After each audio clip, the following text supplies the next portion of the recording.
ये बुक है माइंडसेट। इसका स्वाध्याय हम शुरू कर रहे हैं डॉक्टर कैरोल एस ड्वेक का।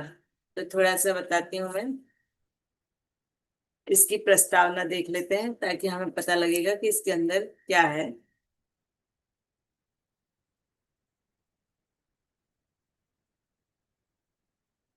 एक दिन मेरे विद्यार्थियों ने मुझे बैठाकर यह पुस्तक लिखने का आदेश दिया। लेखिका बोल रही हैं। उनकी मंशा यह थी कि हमारी खोजों का इस्तेमाल करने से लोगों का जीवन बेहतर बने। मैं भी लंबे समय से यह करना तो चाहती थी, लेकिन अब यह मेरी पहले क्रम की प्राथमिकता बन गई। मतलब वो करना तो चाहती थी लेकिन कर नहीं पा रही थी, लेकिन अब उनके उनके उन्होंने उसको प्राथमिकता के तौर पे रखा उसे। मैं मनोविज्ञान की उस परंपरा की पक्षधर हूँ जो लोगों के विश्वासों या मान्यताओं की शक्ति को महत्वपूर्ण मानती हैं। हो सकता है कि हम इन विश्वासों के बारे में जागरूक ना हो, लेकिन इससे कोई फर्क नहीं पड़ता है। लेकिन ये विश्वास प्रबलता से इस चीज को प्रभावित करते हैं कि हम क्या चाहते हैं और हम इसे पाने में सफल होते हैं या नहीं होते हैं। इस परंपरा में यह भी निहित है कि अगर लोग अपने विश्वास भले ही छोटे या आसान ही क्यों ना हो बदल लें तो उनके जीवन का पर गहरा प्रभाव पड़ता है। अगर लोग जो विश्वास कर रखे हैं कि हम, तो अगर उन विश्वासों को अगर वो बदलते हैं तो उनके जीवन पर उसका प्रभाव पड़ता ही पड़ता है। इस पुस्तक में हम आपको अपनी खोज के बारे में बताने जा रहे हैं कि किस तरह अपने बारे में एक छोटा सा विश्वास आपके जीवन को बेहतर बना सकता है। वास्तव में यह आपके जीवन के हर हिस्से में व्याप्त व परिलक्षित होता है।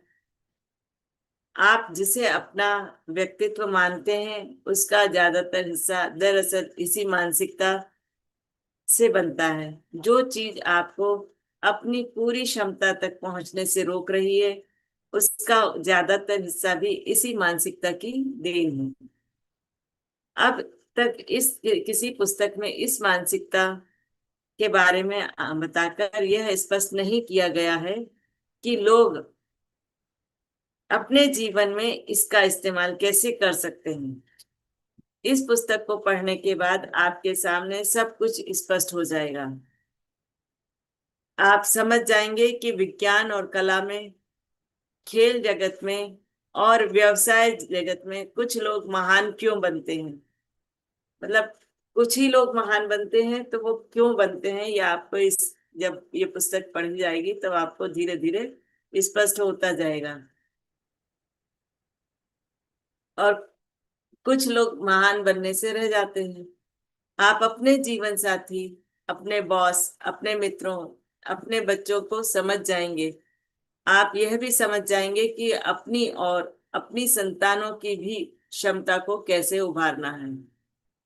यह मेरा सौभाग्य है कि मुझे आपको अपने निष्कर्ष बताने का अवसर मिल रहा है। अपने शोध के अलावा मैंने हर अध्याय में अखबार और सुर्खियों तथा खुद के जीवन के कुछ प्रसंग बताए हैं ताकि आप देख सकें कि मानसिकताएं कैसे सक्रिय होती हैं। ज्यादातर मामलों में गोपनीयता की खातिर नाम, व्यक्तिगत जानकारी बदल दी गई है और बात को ज्यादा स्पष्ट करने के लिए कुछ स्थानों पर कुछ लोगों को मिलाकर एक में सारगर्भित कर दिया गया है। जैसे बहुत सी चीजों को मिला के एक में ही हमें बता दिया गया है। कुछ संवाद याददाश्त के सहारे लिखे गए हैं, हालांकि याद करने में मैंने कोई कसर नहीं छोड़ी है। तो उन्होंने ये पुस्तक लिखने के लिए बहुत सी चीजें याद करके रखी है और उसको उन्होंने इसमें उतारा है। हर अध्याय के अंत में और पूरे अंतिम अध्याय में मैं आपको बताऊंगी कि आप इस पुस्तक के सबक अपने जीवन में कैसे उतार सकते हैं। आप कैसे पहचाने कि कौन सी मानसिकता आपके जीवन को चला रही है। आप इसकी कार्य प्रणाली को कैसे समझें और यदि आपकी इच्छा हो तो उसे कैसे बदलें। मतलब हम अगर ये पुस्तक जब हम पढ़ते हैं पढ़ेंगे तो हमको ये समझ में आएगा कि हमारा जीवन जो चल रहा है वो कौन सी मानसिकता के सहारे चल रहा है। और अगर हमें लगता है कि नहीं, हमें अपनी मानसिकता को बदलना है, तो उसे हम बदल सकते हैं। तो पहला उन्होंने दिया है मानसिकता है। जब मैं युवा शोधकर्ता के रूप में काम शुरू कर रही थी, तो एक चीज हुई जिसने मेरी जिंदगी बदल दी। मुझ में यह समझने का जुनून था कि लोग असफलता से कैसे मुकाबला करते हैं। मैंने विद्यार्थियों का अध्ययन करके देखा कि वे अपनी मुश्किल समस्याओं से कैसे जूझते हैं। मैंने स्कूल जाकर एक एक बच्चे को कमरे में बुलाया, उसे आरामदेह महसूस कराया और फिर उससे पजल्स हल करने को कहा। शुरुआती पजल्स काफी आसान थी, लेकिन बाद वाली मुश्किल थी। जब विद्यार्थी वह कर रहे थे, पसीना पसीना हो रहे थे और मेहनत कर रहे थे, तो मैंने उनकी रणनीति देखी और इस बात पर गौर किया कि वे क्या सोच रहे हैं और महसूस कर रहे हैं। मुझे यह उम्मीद तो थी कि मुश्किल समस्याओं से जूझने के लिए बच्चों के तरीके में फर्क होगा, लेकिन मुझे एक ऐसी चीज भी दिखी जिसकी मुझे कतई उम्मीद नहीं थी। जब उन्होंने पजल से हल करने को कहा, तो सभी विद्यार्थियों ने पजल से हल करने शुरू की। जब जैसे जैसे कठिन आती चली गई, तो उन्होंने देखा कि ऐसी चीज देखी जिसकी उन्होंने उम्मीद भी नहीं की थी। मुश्किल पजल से सामना होने पर 10 साल के एक लड़के ने अपनी कुर्सी खींची, अपने हाथ मले, अपने होंठ पीछे और जोर से बोला, मुझे चुनौती से प्रेम है। दूसरा पजल्स पर पसीना बहाते हुए खुशी खुशी बोला, जानती हैं, मुझे यही उम्मीद थी कि इस काम से मेरा ज्ञान बढ़ेगा। मैं हैरान रह गई और सोचने लगी, इनके साथ क्या गड़बड़ है। मैं शुरू से यह मानती आई थी कि आप या तो असफलता से डटकर मुकाबला करते हैं या फिर नहीं करते। मतलब अगर मुसीबत है तो या तो मुकाबला करते हैं या फिर नहीं करते हैं। मैंने कभी नहीं सोचा था कि कोई असफलता से प्रेम कर सकता है। क्या ये बच्चे किसी दूसरे ग्रह से आए हैं या इनमें कोई खास बात है। हर इंसान का एक रोल मॉडल होता है, कोई ना कोई ऐसा व्यक्ति जो उनके जीवन के किसी अति महत्वपूर्ण पल में उन्हें सही राह दिखाता है। ये बच्चे मेरे रोल मॉडल थे। वे स्पष्ट रूप से कोई ऐसी चीज जानते थे जो मैं नहीं जानती थी। मैंने यह पता लगाने का बीड़ा उठाया कि वह कौन सी चीज थी। मैंने संकल्प लिया कि मैं उस तरह की मानसिकता को समझूंगी जो असफलता को उपहार मानती है। मतलब उनने ये सोचा कि अब मुझे इन लोगों से ही जानना है कि ये असफलता का से भी प्रेम करते हैं, असफलता को भी स्वीकार करते हैं। तो इसको मैं कैसे जान सकती हूँ। वे ऐसा क्या जानते थे। वे जानते थे कि इंसान अपने गुणों जैसे बौद्धिक योग्यताओं का विकास कर सकता है, और वे यही कर रहे थे, ज्यादा स्मार्ट बन रहे थे। वे असफलता से निराश नहीं हुए थे।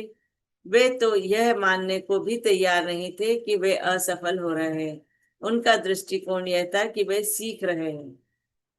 दूसरी तरफ मेरा मानना था कि मानव गुण पत्थर की लकीर की तरह होते हैं,